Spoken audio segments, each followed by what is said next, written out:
Good morning students. Sunrise education academy में आपका स्वागत है। आज हम करेंगे पार्ट 10 में पैसिव वॉइस। ठीक है, पैसिव वॉइस में तीसरा पार्ट है प्रेजेंट परफेक्ट टेंस का पैसिव वॉइस। फॉर्मूला रहेगा इसका object plus has have plus been plus verb की third form plus by plus subject. ठीक है, अब पैसिव वॉइस बनाते समय मेन चीज़ आपको ये ध्यान रखना है कि उसके एक्टिव वॉइस के फॉर्मूले को पहचानना है। जैसे इस टेंस में एक्टिव वॉइस में देखो सुमन हैज़ रिटन ए लेटर, तो हैज़ प्लस वर्ब की थर्ड फॉर्म किस टेंस में आती है? प्रेजेंट परफेक्ट टेंस में आती है, जाहिर सी बात है। तो इस टेंस का पैसिव वॉइस का फॉर्मूला हो जाएगा object plus has have plus been plus verb की थर्ड फॉर्म। तो ऑब्जेक्ट कौन है? A letter. हैज हैव में से हैज आ गया, प्लूरल होता तो हैव आता। बीन वर्ब की थर्ड फॉर्म, रिटन की थर्ड फॉर्म रिटन ही होती है, फिर बाय, फिर सब्जेक्ट हो गया सुमन। तो इस तरह से प्रेजेंट परफेक्ट टेंस का आपके पैसिव वॉइस बनेगा। अब नेक्स्ट लेते हैं पास्ट सिंपल टेंस का। मैं यहाँ आपको केवल 8 टेंस का पैसिव वॉइस बनाना सिखाऊंगा। वैसे 12 टेंस का पैसिव वॉइस बनाया जा सकता है, लेकिन एग्जाम में 8 का ही आएगा। ठीक है, फॉर्मूला ऑब्जेक्ट वॉज वर्ब की third form plus by plus subject past simple tense का। इसकी एक्टिव वॉइस को पहचानने का तरीका है सेकंड फॉर्म होगी पास्ट सिंपल टेंस में। जैसे राम फिनिश हिज वर्क, ये सेकंड फॉर्म है। अब इसकी पैसिव वॉइस हो जाएगी हिज वर्क, क्योंकि ऑब्जेक्ट में पूरा हिज आ जाएगा। Was finished by Ram, Ram यहाँ सब्जेक्ट है तो राम सबसे लास्ट में आ जाएगा। बाय आ गया, वर्ब की थर्ड फॉर्म आ गई, वॉज वर्ब में से वॉज आ गया, ऑब्जेक्ट आ गया हिज वर्क। अब पास्ट कंटिन्यूअस टेंस का पैसिव वॉइस, इसका फॉर्मूला आपके रहेगा object plus was verb plus being plus verb की third form plus by plus subject. ठीक है, अब इसके सेंटेंस को पहचानने का तरीका वॉज वर्ब के बाद में वर्ब की फोर्थ फॉर्म होगी। ठीक है, जैसे वॉज वर्ब के बाद वर्ब की फोर्थ फॉर्म है तो आप मान के चलना वो पास्ट कंटिन्यूअस टेंस का एक्टिव वॉइस है। अब इसका पैसिव वॉइस बढ़ाना, फॉर्मूला अप्लाई कर दो। ए डोर वॉज बीइंग और वर्ब की थर्ड फॉर्म ओपन की थर्ड फॉर्म क्या हो जाएगी? ओपन बाय सुमन। ठीक है, दरवाजा सुमन द्वारा खोला जा रहा था। एक नई चीज आपको इनके इंट्रोगेटिव बनाने हैं तो हेल्पिंग वर्ब हैज़ को बाहर निकाल दो, इंट्रोगेटिव बन जाएगा। और हैज़ के बाद नॉट लगा दो, नेगेटिव बन जाएगा। इसमें भी इस पैसिव वॉइस को इंट्रोगेटिव बनाना है तो वाज को बाहर निकाल दो, और नेगेटिव बनाना है तो वाज के बाद नॉट लगा दो। हेल्पिंग वर्ब के बाद आप नॉट लगाओगे तो वो नेगेटिव हो जाएगा, और हेल्पिंग वर्ब बाहर निकालोगे तो इंट्रोगेटिव हो जाएगा। ठीक है, इसमें डोर के से पहले आवाज ले लोगे तो इंट्रोगेटिव हो जाएगा। अब ध्यान दो इधर। नेक्स्ट,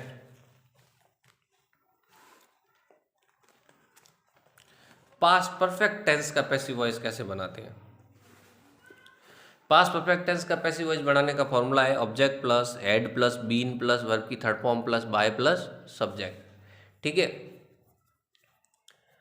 अब इसमें ध्यान ये रखना है कि जब एक्टिव वॉइस का फॉर्मूला आप बनाओ तो पहले उस टेंस को पहचान लो। जैसे Ram had stolen my watch, had plus verb की थर्ड फॉर्म क्या होती है? पास्ट परफेक्ट टेंस में आती है, तो अब इसका फॉर्मूला अप्लाई कर दो। My pen had been verb की थर्ड फॉर्म स्टोलन बाय, फिर ऑब्जेक्ट सबसे पीछे आ जाएगा, सॉरी सब्जेक्ट सबसे पीछे आ जाएगा राम। पैसिव वॉइस बिल्कुल इजी है, आपको केवल फॉर्मूले याद करने हैं। 8 फॉर्मूले याद कर लो आप, आपका पैसिव वॉइस कभी गलत नहीं होगा। ठीक है, future simple tense, future simple tense का पैसिव वॉइस बनाने का फॉर्मूला है object plus will shall plus be plus verb की third form plus by plus subject. ठीक है, चौथा भाग जो प्रेजेंट परफेक्ट कंटिन्यू है, पास्ट परफेक्ट कंटिन्यू है, उनके पैसिव वॉइस एग्जाम में सवाल नहीं पूछे जाते। और जनरली बोलचाल की भाषा में भी हम 8 टेंस के पैसिव वॉइस को ही बोलते हैं। स्पोकन इंग्लिश में ही 12 टेंस की पैसिव वॉइस नहीं बोलते, बनाने को हम 12 ही टेंस की पैसिव वॉइस बना सकते हैं। तो अभी मैं जो स्पोकन इंग्लिश में 8 टेंस की पैसिव वॉइस आती है वो बता रहा हूँ कि ये बोलचाल में इन्हीं पैसिव वॉइस का इस्तेमाल होता है। बाकी हम एक्टिव वॉइस का ही इस्तेमाल करते हैं ज़्यादातर। राम विल टीच मी, तो विल प्लस वर्ब की first form future simple tense में आती है, तो इसकी पैसिव वॉइस में ऑब्जेक्ट आगे आ जाएगा, तो मी का नॉमिनेटिव केस आई हो जाएगा। क्या हो जाएगा? आई। मी आगे आ गया तो आई हो गया। अब आपको ध्यान ये देना है कि आई के साथ विल नहीं आएगा, सेल आएगा। क्या आएगा? सेल। तो आई सेल, फिर फॉर्मूले में बी है, फिर वर्ब की थर्ड फॉर्म टीच की थर्ड फॉर्म क्या हो जाएगी? Taught by Ram. आई वो वी के साथ सेल लगाना, ये ध्यान रखना। अब future perfect tense, future perfect tense का फॉर्मूला आपके रहेगा object plus will shall plus have plus been plus verb की third form plus by plus subject. ठीक है, जैसे Ram will have slapped him, Ram उसे थप्पड़ मार चुका होगा, तो हिम ये ऑब्जेक्ट है, और will shall plus have plus verb की थर्ड फॉर्म से आपने पता लगा लिया कि फ्यूचर परफेक्ट टेंस का एक्टिव वॉइस है।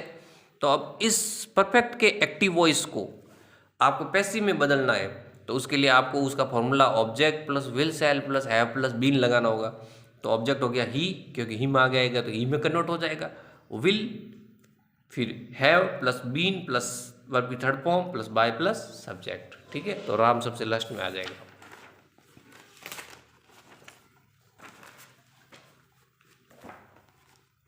अब यहाँ ध्यान दो, मॉडल का पैसिव वॉइस कैसे बनाते हैं वो देखते हैं। मॉडल्स का पैसिव वॉइस बनाने का सबसे बढ़िया तरीका है कि विल सेल है ना, ये भी मॉडल है एक तरह से। ये क्या है? मॉडल ही है। मॉडल टोटल 10 होते हैं, जैसे can, could, would, should, may, must, might, will, shall और ऑट टू, ये सब मॉडल है। और मॉडल का पैसिव वॉइस बनाने का फॉर्मूला है object plus modal plus be plus verb की third form plus by plus subject. तो कोई भी मॉडल वाला सेंटेंस आए तो इस फॉर्मूले से आप पैसिव वॉइस में उसे कन्वर्ट कर सकते हो। जैसे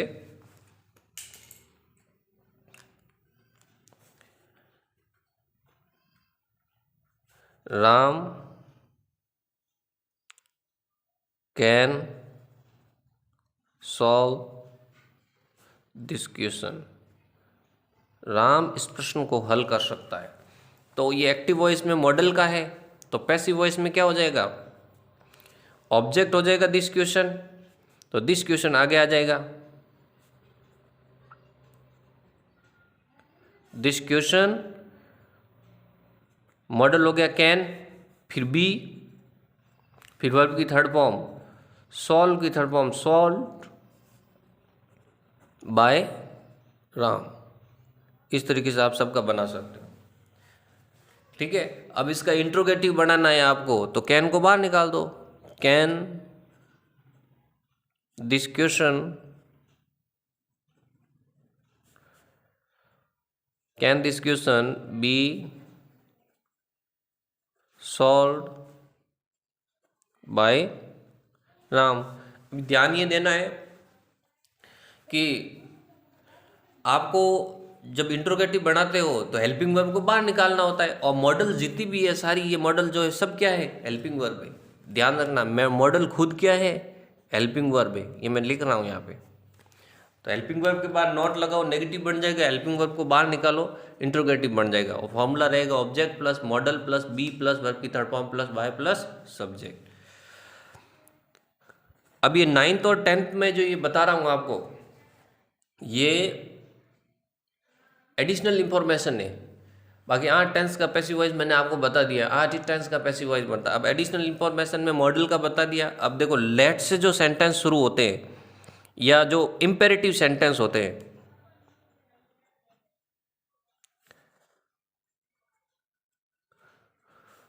उनकी पैसिव वॉइस कैसे बनाए, ये प्रश्न उठता है कि इंपेरेटिव की पैसिव वॉइस कैसे बनाए। तो इंपेरेटिव की पैसिव वॉइस बनाने का फॉर्मूला आपके सामने ये रहेगा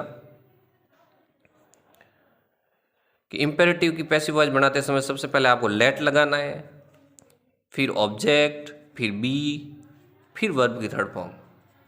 और इंपेरेटिव सेंटेंस क्या होते हैं पता है? जो ऑब्जेक्ट से शुरू हो। ऑब्जेक्ट से शुरू होने वाले सारे सेंटेंस इंपेरेटिव होते हैं। जैसे open the door, sorry verb से शुरू होने वाले, सॉरी फॉर दैट, जो सेंटेंस सारे वर्ब से शुरू होते हैं वो सारे क्या होते हैं? इंपेरेटिव सेंटेंस होते हैं। ठीक है, जैसे ओपन द डोर, ये वर्ब से शुरू हो रहा है।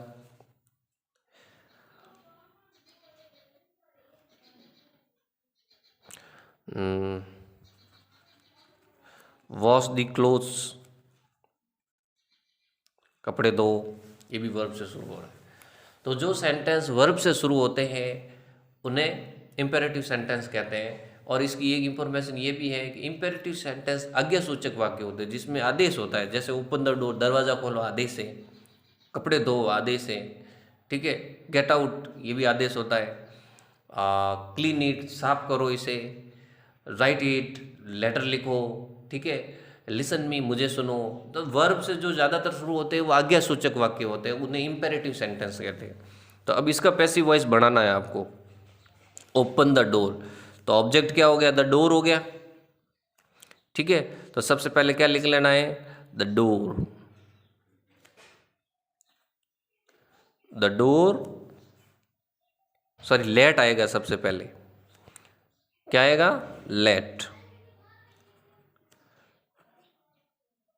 लेट द डोर, क्योंकि इम्पेरेटिव का पैसिव वॉइस बनाने हम सबसे पहले लेट का फॉर्मूले का इस्तेमाल करेंगे, तो लेट आएगा।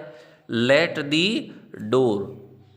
ठीक है। फिर बी, फिर वर्ब की थर्ड फॉर्म हो जाएगी ओपन की थर्ड फॉर्म ओपन। ठीक है। इस तरह से वॉश द क्लोथ्स, तो इन कपड़ों को धो, उन कपड़ों को धो। तो सबसे पहले क्या लगा देना? लेट, फिर ऑब्जेक्ट हो जाएगा लेट दी क्लोथ्स, फिर हो जाएगा बी, फिर हो जाएगा washed. Let the clothes B washed. अब इनको एक बार वापस से देख लो। जो सेंटेंस वर्ब से शुरू होते हैं वो इम्पेरेटिव सेंटेंस होते हैं, और उनका पैसिव वॉइस बनाने के लिए हमें सबसे पहले लेट लगाना होता है, फिर object plus be plus verb की थर्ड फॉर्म। जैसे open the door, open the door में ओपन यहाँ वर्ब है। क्या है? वर्ब है। और द डोर क्या है यहाँ पे? ऑब्जेक्ट है। तो सबसे पहले हमने लेट लगा दिया, लेट, फिर ऑब्जेक्ट लगा दिया दी डोर, फिर बी, फिर वर्ब की थर्ड फॉर्म ओपन। अब यहाँ पे भी देखो वॉश दी क्लोथ्स, ये भी इंपेरेटिव है। सबसे पहले लेट, फिर ऑब्जेक्ट दी क्लोथ्स, फिर बी, फिर वर्ब की थर्ड फॉर्म। ठीक है। तो इस तरीके से इंपेरेटिव सेंटेंस का पैसिव वॉइस बनेगा। एक और स्ट्रक्चर है 11th, कि अगर सेंटेंस में गोइंग टू आ जाए तो उसका पैसिव वॉइस कैसे बनाए।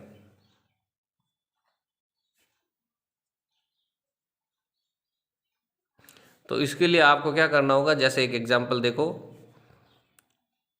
राम इज गोइंग टू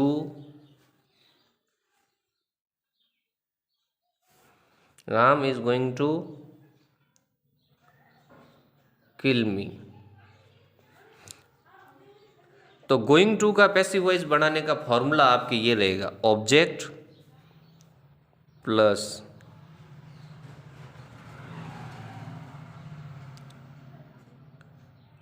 बीच में आपके आ जाएगा is are am. Object plus is are am plus going plus to plus be plus verb की third form plus by plus subject. ये फॉर्मूला रहेगा आपके। ऑब्जेक्ट के बाद में इज आर एम आएगा, फिर गोइंग आएगा, फिर टू आएगा, फिर बी आएगा, फिर वर्ब की third form plus by plus subject. तो जैसा आपको इस सेंटेंस का पैसिव वॉइस बनाना है, तो सबसे पहले आ जाएगा ऑब्जेक्ट। ऑब्जेक्ट क्या है? मी का नॉमिनेटिव केस क्या हो जाता है? आई। और आई के साथ क्या आता है? इज आर एम में से एम आता है, तो एम लगा दिया। फिर आगे क्या है? गोइंग, फिर क्या है? टू, फिर बी, फिर वर्ब की थर्ड फॉर्म। थर्ड फॉर्म क्या हो जाएगी? I am going to be kill की थर्ड फॉर्म हो जाएगी killed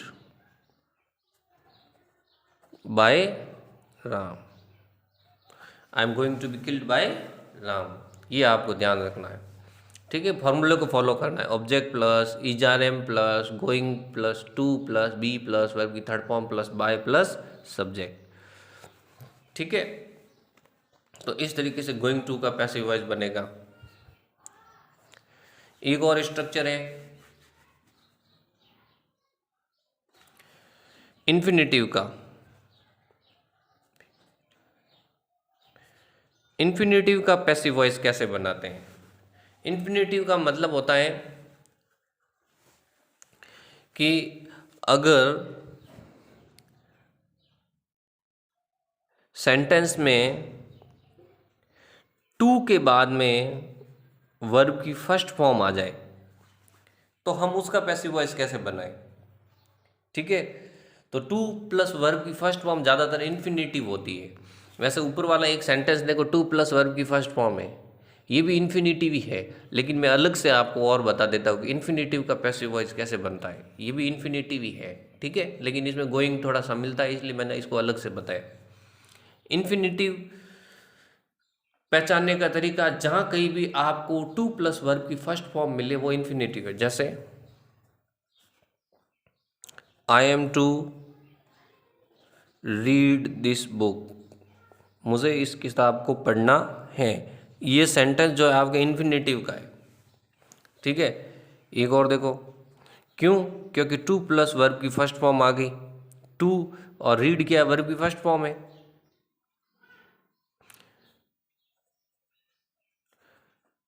she was to open the text book, उसे किताब खोलनी है।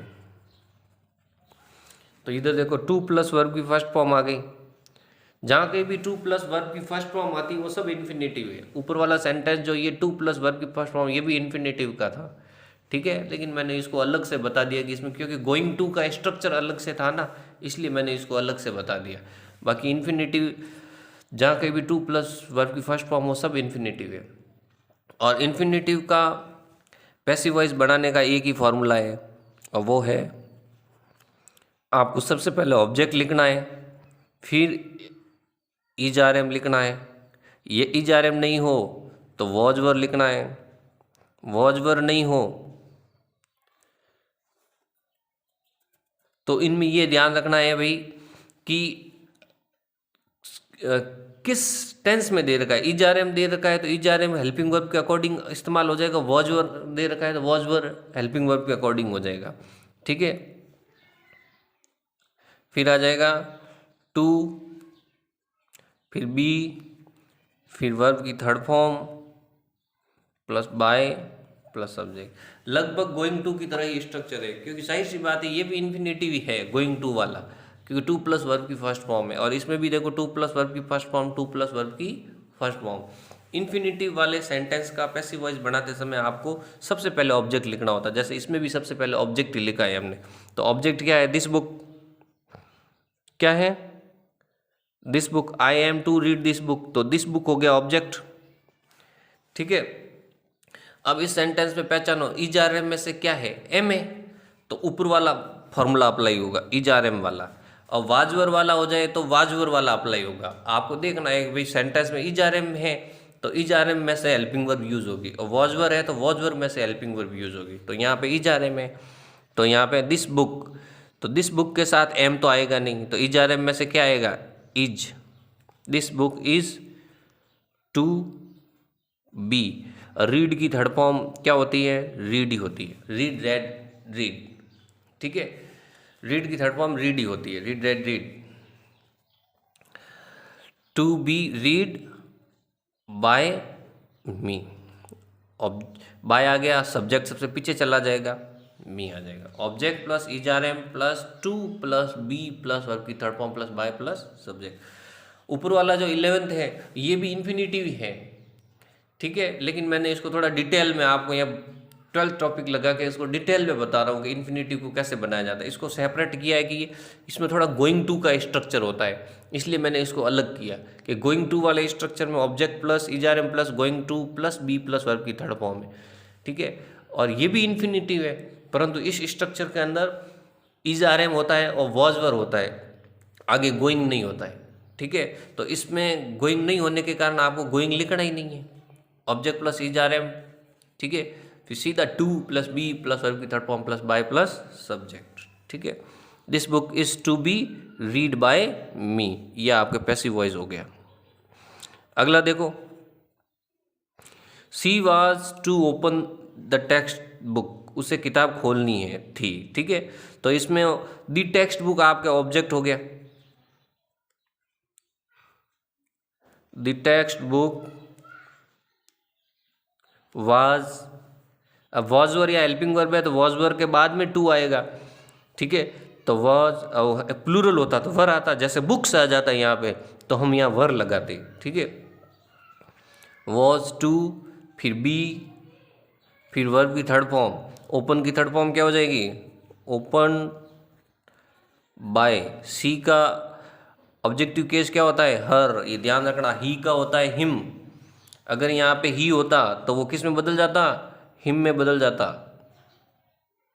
ही हिम में बदलता है, सी हर में बदल जाता है। और वापस ये हर वापस अगर सब्जेक्ट में आता तो सी में बदल जाता, और हिम वापस सब्जेक्ट में आता तो ही में बदल जाता, ठीक है। तो इस तरीके से आपके पैसिव वॉइस यहाँ पे होती है फिनिश।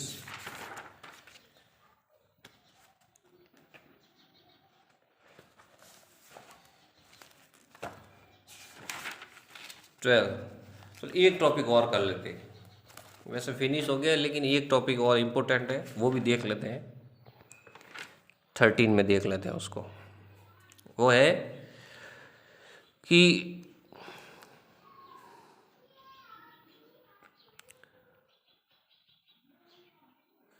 जैसे कई बार प्लीज़ आ जाता है सेंटेंस में, या काइंडली आ जाता है, तो प्लीज़ और काइंडली से जो सेंटेंस शुरू होते हैं, से शुरू होने वाले सेंटेंस का आप जब पैसिव वॉइस बनाओगे, का पीवी बनाना, पैसिव वॉइस बनाना, तो इसके लिए आपको क्या करना होगा, सबसे पहले पैसिव वॉइस बनाने के लिए आपको फॉर्मूला इसका बता देता हूँ किस तरीके से बनाना होगा। यू आर गोइंग टू लिखना है, सॉरी यू आर रिक्वेस्टेड लिखना है, यू आर रिक्वेस्टेड, ठीक है।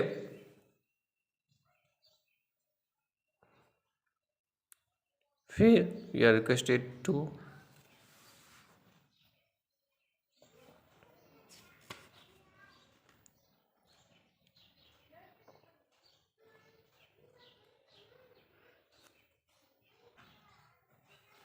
तो देखो you are requested to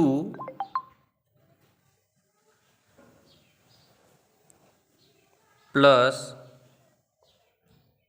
verb की फर्स्ट फॉर्म प्लस ऑब्जेक्ट, क्योंकि यहाँ रिक्वेस्टेड खुद थर्ड फॉर्म में है, ठीक है।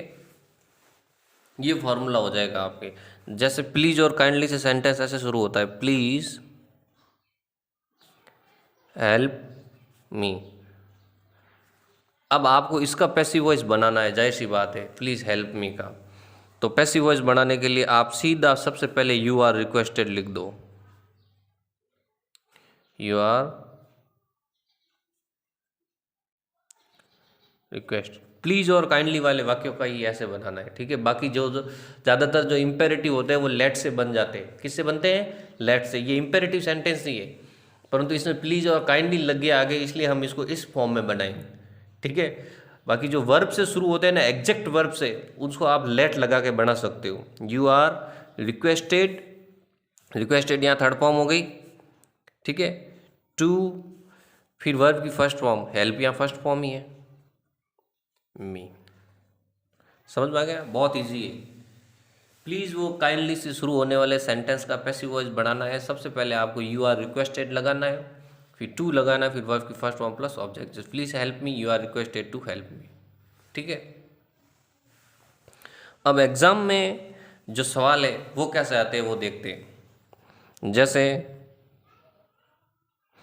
एग्जाम में सवाल आ गया, फिल इन द ब्लैंक्स का।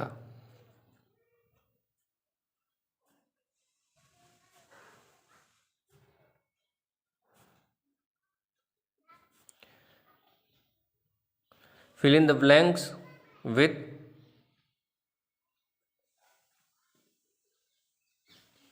Correct form of the verb.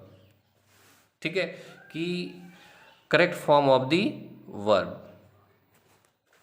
F V का मतलब फॉर्म ऑफ द वर्ब, कि आपको खाली जगह में क्रिया का सही रूप भरना है।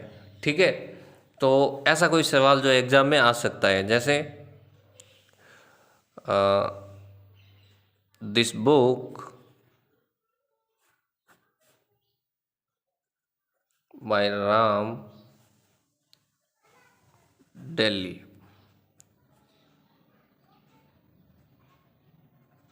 अब देखो, इसमें आपको पहले सेंटेंस को पहचानना होगा। मैंने क्या कहा, पैसिव वॉइस बनाते समय सेंटेंस को पहचानना जरूरी है। ठीक है, तो देखो यहाँ डेली लिखा हुआ है। डेली किस टेंस की टाइम हेल्पिंग वर्ब है, सॉरी टाइम एक्सेसिंग वर्ड है। डेली है प्रेजेंट सिंपल टेंस में आता है। किस में आता है? प्रेजेंट सिंपल टेंस में। और प्रेजेंट सिंपल टेंस का पैसिव वॉइस बनाने का फॉर्मूला क्या होता है? Object plus is are am plus verb की थर्ड फॉर्म। तो दिस बुक, और इज आर एम में से क्या आ जाएगा भाई? Is are am plus verb की थर्ड फॉर्म होता है कि नहीं होता है? Object plus is are am plus verb की third form plus by plus subject, ये फॉर्मूला होता है। ठीक है, तो this book is are am में से क्या आ जाएगा? इज, वर्ब की थर्ड फॉर्म, रीड की थर्ड फॉर्म रीड ही होती है, रीड रेड रीड। ठीक है, तो समझ में आया ये? एग्जाम में सवाल इस तरीके से आएगा, खाली जगह में correct form of the verb भरनी होगी। तो आप आगे से देख लेना कि सेंटेंस पहले टेंस पहचानना है। जैसे डेली किस टेंस का टाइम एक्सेसिंग वर्ड है? प्रेजेंट सिंपल टेंस का। प्रेजेंट सिंपल टेंस के पैसिव वॉइस का फॉर्मूला आपको याद होना चाहिए। जैसे सेंटेंस पहचाना, उसका फॉर्मूला याद आ जाना चाहिए। फॉर्मूला याद नहीं आया तो पैसिव वॉइस नहीं बना पाओगे आप। एक दूसरी बात और इसमें ध्यान रखने योग्य, कि ये पैसिव में है कि एक्टिव में, ये कैसे पहचाने? तो ये भी पहचान सकते हो। जैसे बाय प्लस दे रखा है, तो by plus subject, by plus जो जितने भी कॉन्सेप्ट होते हैं वो पैसिव वॉइस में होते हैं। इतना दिमाग तुम्हारे अंदर है ही है। पैसिव वॉइस में ऑब्जेक्ट पहले आता है और बाय प्लस सब्जेक्ट पीछे आता है। तो जैसे बाय राम है तो सब्जेक्ट बाय प्लस सब्जेक्ट पीछे आया है, तो जाहिर सी बात है ये पैसिव वॉइस है। ठीक है, एक और उदाहरण देख लो।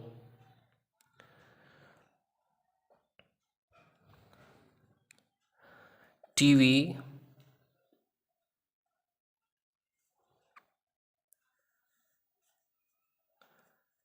बाय मुकेश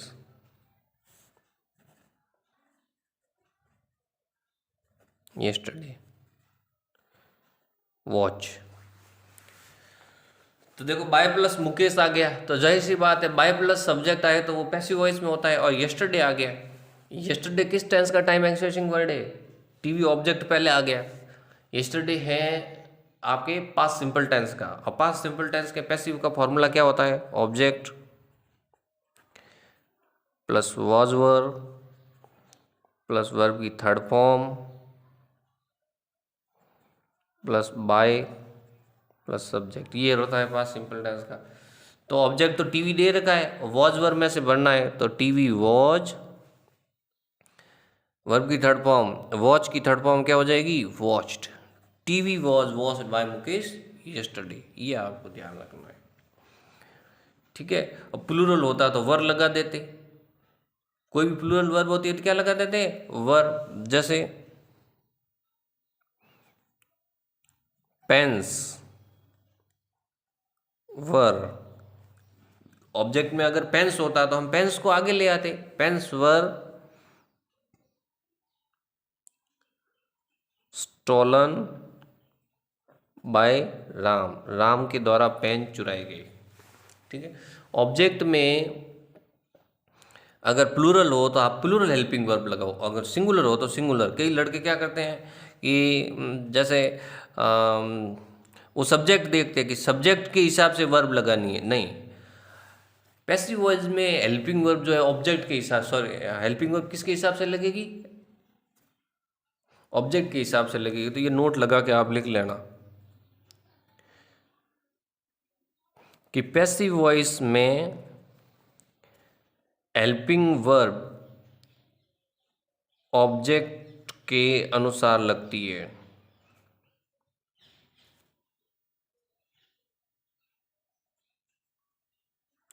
अगर ऑब्जेक्ट प्लूरल है तो हेल्पिंग वर्ब प्लूरल आएगी, और ऑब्जेक्ट अगर सिंगुलर है तो हेल्पिंग वर्ब सिंगुलर आएगी। इसी के साथ आपका पैसिव वॉइस का चैप्टर होता है फिनिश।